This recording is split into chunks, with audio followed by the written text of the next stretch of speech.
You're listening to the Back Porch Talk podcast.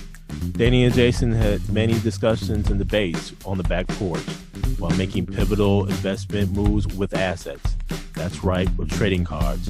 They welcome you to the back porch and right into those discussions about current sports news with a fresh and unique twist. So come on and join us.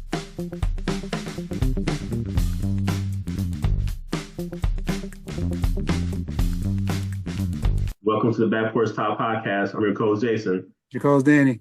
Fans, it's the NFL. Here we are, week 2, and a lot has happened. Danny, your Falcons pulled out this comeback on Monday night, and I don't know where the comeback came from because let me just tell you, the fourth quarter, y'all didn't have the ball at all, except at the very end. And I didn't think that this was going to really materialize the way that it did.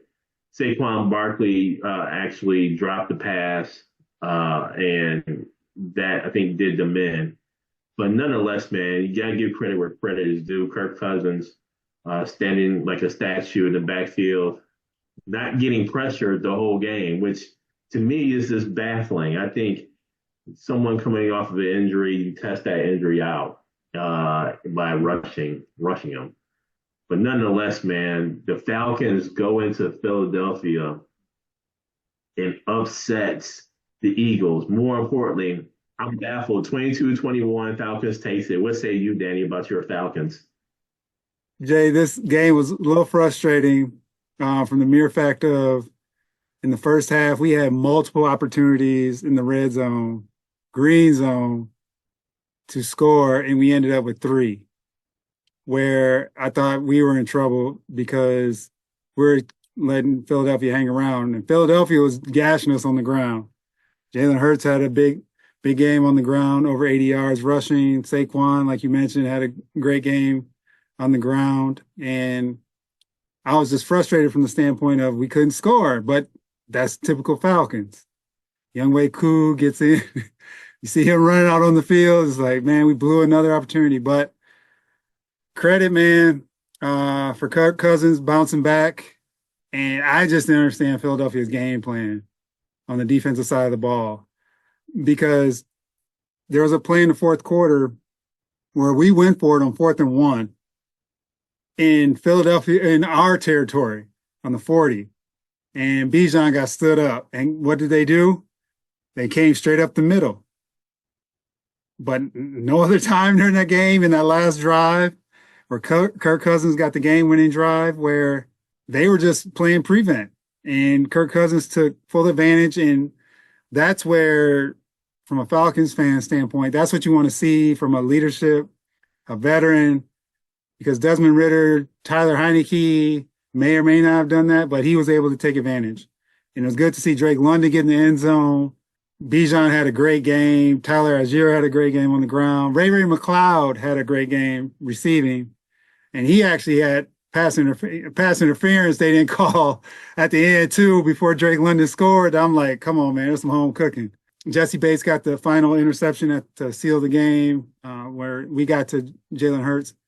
Defense played well, I thought, where they contained. I know they gave up a lot of yards on the ground, but they did enough. And A.J. Brown did not play. I totally understand that. But a win's a win on the road, especially after what happened last week and how that first half went, where we couldn't get in the end zone. It was nice to get in the end zone. And now our primetime prominence continues next week, where we face the Kansas City Chiefs on Sunday night down at Mercedes-Benz. So it's another tough one, man. But congratulations to the Falcons. As a fan, we needed that, needed some hope. Kirk Cousins still isn't moving the same, but at least he was under center. So that was another thing out of the game one. He was out of shotgun. So they ran him out of, or put him under center. And like I said, Bijan got him going, and then Kirk Cousins took him to the promised land on the offensive side of the ball. And just the same, Danny, the Green Bay Packers ends up with a victory here, first home game at Lambeau for the season. Malik Willis throws for 122 yards, one touchdown, and that was actually to Datavian Wicks. The game plan, though, was really to run the hell out this ball. And that's exactly what they did, man. Josh Jacobs, 32 carries, 151 yards. Although he did have a fumble, that's something to be mindful and to watch out for the rest of the season here. Malik Willis actually had 6 carries himself for 41 yards. Jaden Reed, 2 carries, 37 yards. And you can tell this was the game plan against the Indianapolis Colts. So good victory. A win is a win.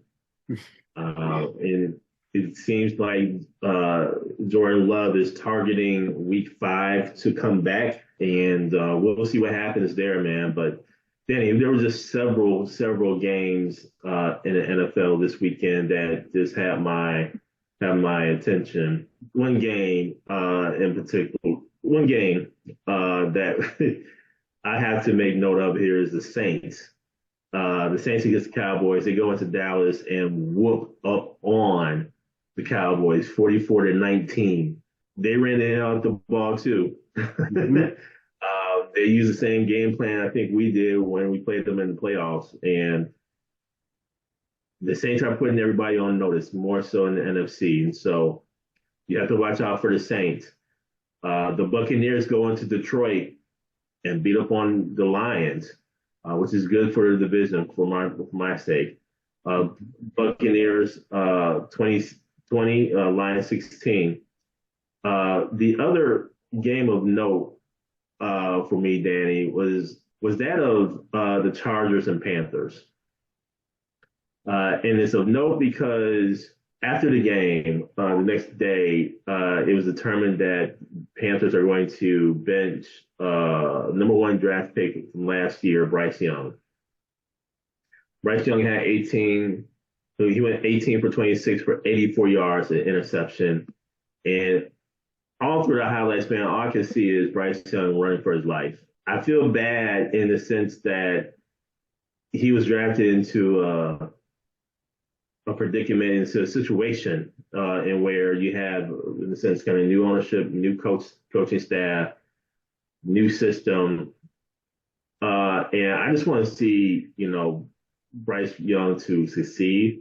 But man, I mean, can he get some weapons to throw to? Can he have a line to block?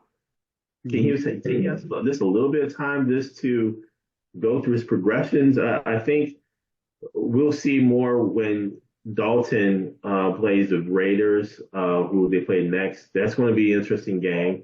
I don't think this is going to be the end of Bryce Young's career. I think he'll have another opportunity. Don't know if that's going to be in a Carolina Panthers uniform, though. Mhm. And for his sake, I don't know if he wants to be in a Carolina Panthers uniform with all this, but at the same token, he got paid, Mhm. got a contract, so we'll see. But being alive and not getting hurt week in and week out, I think is more of a value than the contract, in my opinion. And then he won a couple other games that to note here. Bills, Dolphins, they played Thursday night. By now, everybody knows about Tua, the concussion. He has been put on IR. Will miss the next 4 games. Danny, this is like his 3rd concussion in the NFL. He had 1 in college, so that makes it 4. I don't know, Danny. I think there comes a point in time where you really got to sit down with yourself, with your family, just to kind of have that discussion. He has his contract. He was able to get that. But you have to have that conversation to really kind of think about long-term effects. And I sure hope that he's having that discussion. And just a couple other games, Dan. I mean, again, the NFL is kind of, interesting this week. Yeah. I love the fact that the Raiders goes into Baltimore and beat on the Ravens, man. 26-23. I'm happy to see Devontae Adams go over 100 yards, 9 receptions, 110 yards for a touchdown. I will forever monitor Devontae Adams because I think he was done wrong in Las Vegas. My hope is that He leaves Las Vegas because man, with what Carr is doing down in New Orleans, Devontae Adams is looking at that, and he's like, man, we can have all this right now in Vegas. Mhm. And you talk about him being an All Pro. Devontae Adams is an All Pro with pedestrian quarterbacks. Just imagine, how he would be again with Mhm. a halfway better quarterback. Yeah. The numbers, how to be a director. Oh man, he loves seeing Derek Carr down in New Orleans. And what say you about the NFL? Along with what you mentioned, a lot of injuries this weekend that where a lot of guys went on the IR. So you had Tua, you mentioned Christian McCaffrey got put on the IR. And the 49ers actually lost to the Minnesota Vikings this weekend. And in that game, they also lost Deebo Samuel.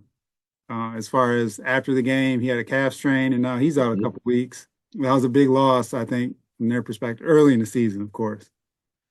I'll also mention the Jets and Titans, where again, Tennessee shooting themselves in the foot. Will Levis again, man. He's had some interesting turnovers, which ended up costing the Titans in the end. And Aaron Rodgers and crew took full advantage of that this weekend and beat them 24-17. Cooper Kupp is on the IR, ankle injury for the Rams. So now they're down Puka Nacua and Cooper Kupp. It's tough, man. But another game just to highlight was a Sunday night game where Caleb Williams and the Bears went to Houston, played the Texans, and the Texans won 19-13. The Bears had plenty of opportunities. And I just think from Caleb Williams' perspective, I think the Houston Texans have one of the top defensive lines in the NFL. And he was getting, man, you talking about no time. And he was still, hanging in there. So I think it's one of those games, man. They've had the Titans defensive line is one of the top in the NFL, and Houston. So they've had two tough games defensively that they had to face, on the offensive side. I think it only can go up for him. Keenan Allen didn't play. So I'm not really concerned yet with Caleb Williams. I think it's just an adjustment period still. And when you face dudes just breathing down your neck, you talking about blitzing? You said Philadelphia didn't blitz. Houston was blitzing everywhere. And they were moving Will Anderson all over the line too. So it was one of those things, man. He had so many different looks coming at him it was just tough. And then you mentioned about Kamara and the Saints. And me as a Falcons fan, seeing that, how they're doing what they're doing, but they had a new offensive coordinator, Kubiak. Mm-hmm. And he switched some things up, and Derek Carr and Kamara are just going to town, man. So they're going to be tough, but we'll see. It's early. We've seen this before where teams start off fast and fizzle in the end. So I'm hoping New Orleans is one of those teams since they're in our division. Yeah, and Danny, to add to the NFL weekend here, I would have to say the Bengals Chiefs. Bengals are not afraid of the Chiefs. I think Chiefs need to really worry about seeing the Bengals in the playoffs. The Bengals need to focus in on start winning some games because I don't think they would want to see the Chiefs early in the playoffs. And then on to Major League Baseball, where we're on the heels of the start of the playoffs. The Milwaukee Brewers are in it, man. Danny, the Brewers are about to win this division. They have a 10-game lead ahead of the Cubs. And if the Cubs lose tonight and we win again against Phillies, we will win the division. And let me just say this, Danny, the Brewers are for real. The fact that we went into Arizona, took 2 out of 3. The fact that we beat the Phillies last night, play them tonight and tomorrow. The Brewers are for real. We are in the running for the second spot, the number 2 seed, if you will, in the National League. Mm-hmm. Right now, the Dodgers are ahead of us, but the Dodgers have been slipping. So the Brewers have a shot here, man, and this is without Yelich. I was curious how that was going to really turn out. come to find out, it's turned out pretty great. Hmm. We'll just see what they do in the playoffs, but man, they are looking good. What say you, Danny, about the Brewers? This series with the Phillies, they get 2 or 3, and this has been my thing in September. 2 or 3 or win the series. They almost got 3 in Arizona. Mm-hmm. On Sunday, it went to extra innings to the 10th, and Arizona won 11-10. But Arizona's coming to town this on Thursday, 4 game set, and they can get 3 or 4. That'll be nice. But hey, I'll even take a split at this point. Mm-hmm. But you don't want to get swept or anything crazy like that. Anything that mess up the mojo. So you just want to win the series or at least come close, especially in a 4 game set with Arizona coming to town where they can do some damage. But yeah, man, you want to hang around because if the Dodgers slip up some more, you sneak in that 2 spot. Mm-hmm. Mm-hmm. It's all about positioning. It's about positioning. But I have to give kudos to the Brewers, man, for at least beating these Mm-hmm. teams that are on the upper echelon. It's not like we're hoping for a win. Right now, we're like getting a series, not Yes. hoping for a win. And I think that mindset change from last year to this year in the playoffs are going to be very critical because I think last year in the playoffs, we were just hoping Yep. to get past the Arizona Cardinals or Arizona Diamondbacks. Yep. Uh, Now I think we can take it. We can take it. Man, so this is exciting. This to finally have not the fact that they're just getting or limping into the playoffs, but that they can actually compete in the playoffs. So we'll see. Thank you for joining us at Back Porch Talk Podcast. You can also join us on Twitter by tweeting us at back_podcast. For more information, you can go to our website, which is backporchtalkpodcast.com. You can also email us at backporchtalkpodcast@gmail.com. Again, thank you for joining us, and remember that there's enough hate in the world, so go ahead and spread a little love.